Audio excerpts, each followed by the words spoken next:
Psebay es una pequeña localidad en el krai de Krasnodar. Es la tierra natal del monte Gerpijem, de extrañas rocas, acantilados que han tomado la forma de una figura femenina, una cascada, sueños de manantiales puros y muchas otras creaciones pintorescas de la naturaleza. Sin embargo, el 14 de mayo de 2018, aquí, entre los arbustos que apenas comenzaban a florecer, se descubrió algo terrible. Lo que claramente desentonaba con el paisaje habitual de esta zona, que reflejaba la armonía de la vida. Tarde en la noche, los habitantes de una casa ubicada en la calle Pervomaiskaya se despertaron por unos gritos desgarradores. En los días festivos, a menudo se escuchaban voces fuertes y discusiones en los alrededores, pero ese no era un día festivo, y los gritos no eran para nada como los de siempre. Era más parecido a un ruego dirigido a alguien desconocido. Una voz femenina angustiada entre lágrimas suplicaba: «No, por favor, no lo hagas». Y luego se quedó en silencio, y en su lugar se escucharon unos sonidos extraños, casi inhumanos, que parecían más bien jadeos o gruñidos. Tatiana Mikhailovna, que no podía apartarse de la ventana, como si fuera una pantalla de televisión mostrando una película de terror, finalmente reunió valor y llamó a la policía. Lo que ocurrió allí, cerca de su casa, entre la oscuridad de los árboles y los frondosos arbustos, asustaba por su misterio. La patrulla policial se detuvo frente a la entrada del edificio.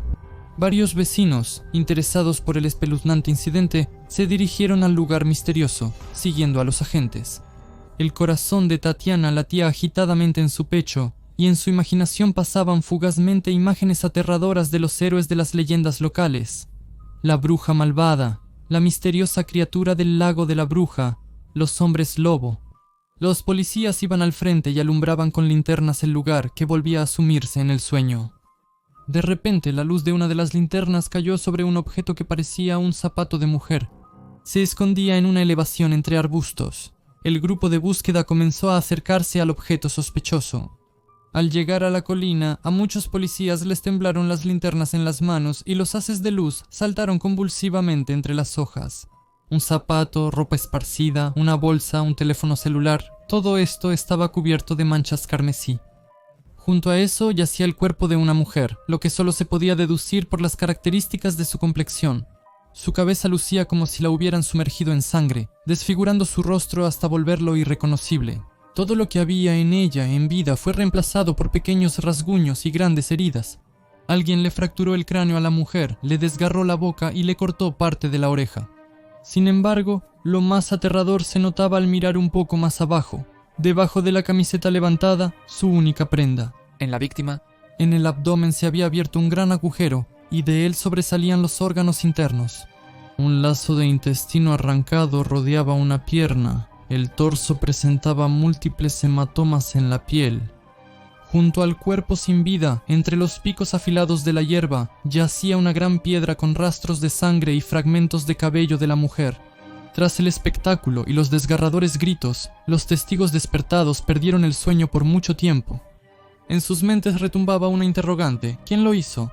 Pero como para responder con precisión a esa pregunta se necesitaba tiempo, el monólogo interno de cada uno de los testigos se disolvió en el chirrido matutino de los grillos.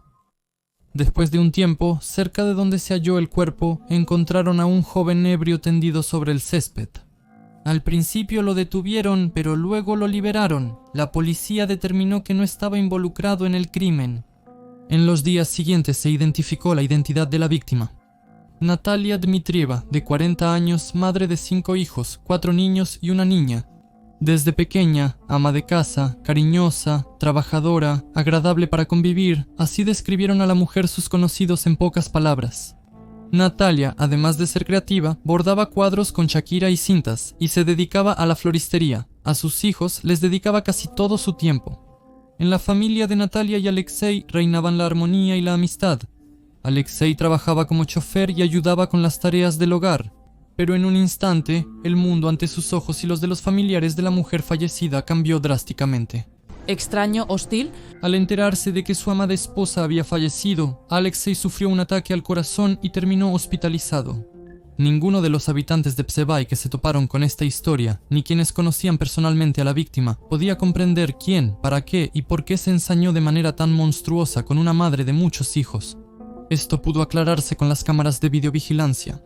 La última noche de su vida, Natalia tenía planeado ir a la cafetería Ibushka con una amiga. Era importante para los investigadores observar a la mujer después de que ella saliera del establecimiento. De hecho, personas sospechosas aparecieron en la grabación justo cuando Natalia acababa de cruzar la puerta de la cafetería. En la grabación, ella estaba con dos chicos cuyas identidades se establecieron fácilmente, no sola ni con una amiga. Eran Maxim Bondarenko, de 16 años, y su amigo Savely Nikiforov, de 20 años. Sin embargo, los habitantes de Sevay estaban seguros de que en el asesinato de Natalia participaron muchas más personas. El asunto es que tanto Maxim como Savely eran miembros de una banda criminal local y ya llevaban mucho tiempo aterrorizando a todo el pueblo. Estos tipos a menudo provocaban peleas ruidosas, abusaban del alcohol, cometían robos y actos de violencia. Tenían muchos pasatiempos poco saludables, por ejemplo, entrar a una cafetería y practicar llaves de lucha libre en los clientes ebrios. Circulaban rumores de que ellos estaban involucrados en un crimen sin resolver del que se supo un año antes.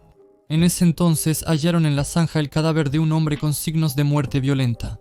Sin embargo, no se pudo probar esto, ni que alguien más, además de los dos sospechosos, hubiera maltratado a Natalia. En la grabación solo aparecían Maxim y Savely, quienes fueron arrestados bajo presión policial.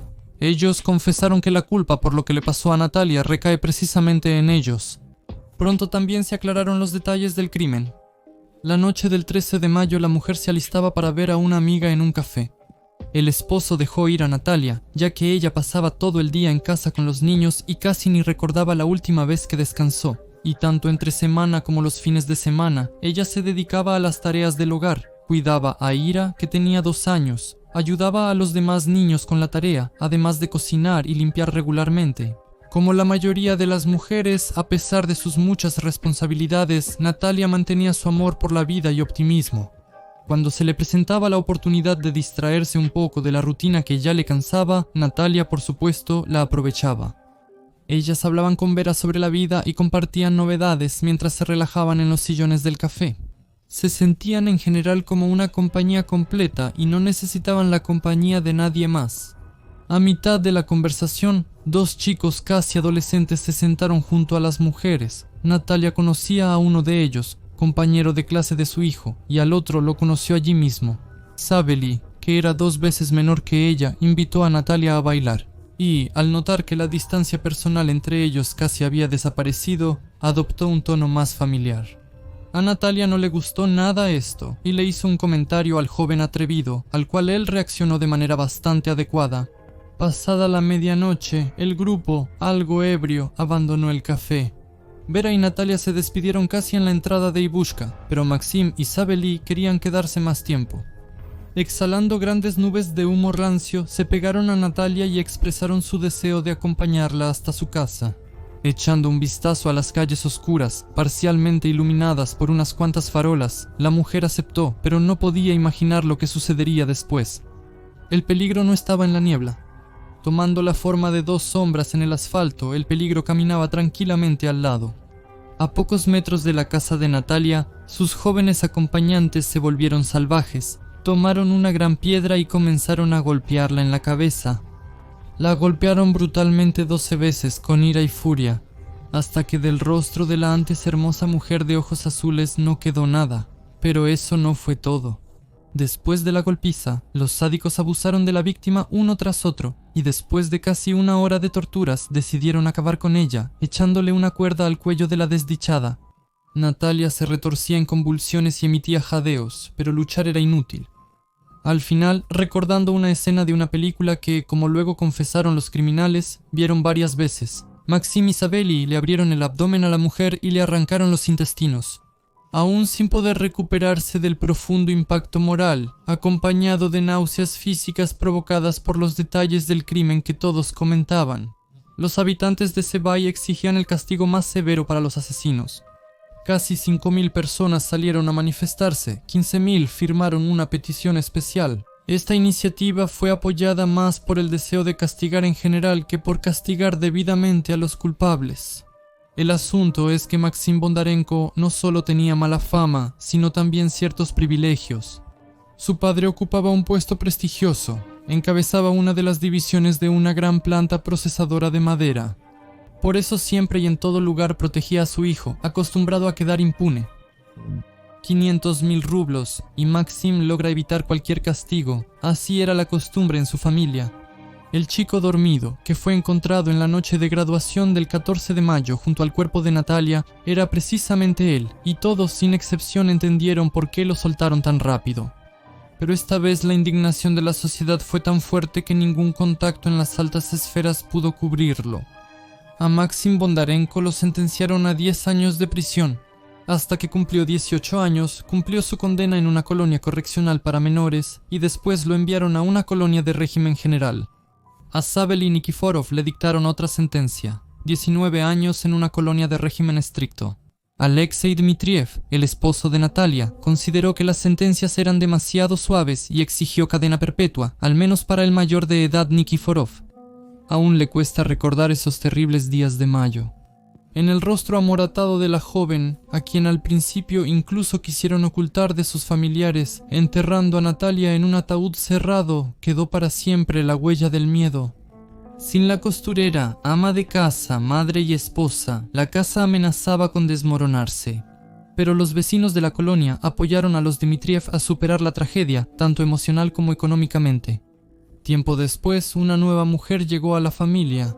No reemplazó a Natalia, pero apoyó a Alexei en la crianza de los hijos. Los hijos mayores, Zhenya y Dima, se graduaron con honores de la escuela y persiguieron nuevas metas.